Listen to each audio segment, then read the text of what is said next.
And from the suburbs to the city, Mayor Brandon Johnson says he's acting to protect the right to protest in Chicago. Today, he signed an executive order ensuring the Chicago police will work with protesters if federal agents disrupt protests here. He says the highly unusual order is necessary because of the situation brought about by federal deportation efforts. Our Charlie Wojciechowski is joining us now to break down what is in this order exactly. Charlie? Well, Alex, Marion, the mayor says this is part of the Protecting Chicago initiative, saying that even in the face of interference from the federal government, Chicago police and that department will protect Chicagoans' First Amendment rights.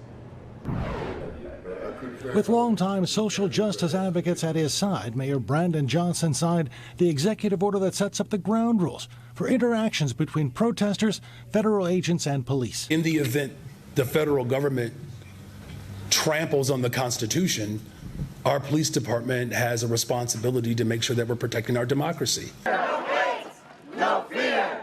Immigrants are welcome here. The order, Johnson says, was prompted by the federal response to protesters Friday outside the ICE facility in Broadview.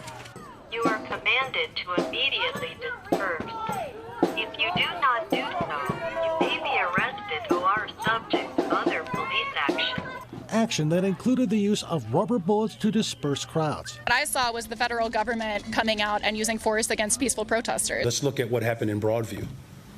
There's no policy in place that if the federal government interferes with our First Amendment rights, there's no policy in place. The order also comes as FBI Director Kash Patel takes heat from the Senate Judiciary Committee over reports that the Bureau will be targeting left-leaning protest groups with criminal investigations. This may be the last time I have a hearing with you because I don't think you're long for your job. That rant of false information does not bring this country together.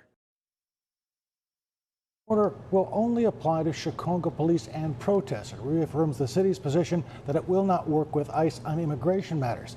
And while it urges ICE, the National Guard, and other federal agents to identify themselves and not wear masks that obscure their identity, it does not order it. Instead, it orders that CPD not wear masks and make themselves identifiable to those protesters. So this orders cops to work with protesters. So how can they do that? In what way can they work together? It's the kind of thing they did during the Democratic National Convention. If there is an issue with the federal agents in one place, they say, you got to move, you got to get out of here. Chicago police will help those protesters find another place to go, one that's safe for them and safe for the situation. So it's really all about communication, I guess, is what I'm hearing. It's about communication, but it puts the obligation on Chicago police to kind of step in and solve the problem. Okay. See how that works. Thanks so much, Charlie. Thank you.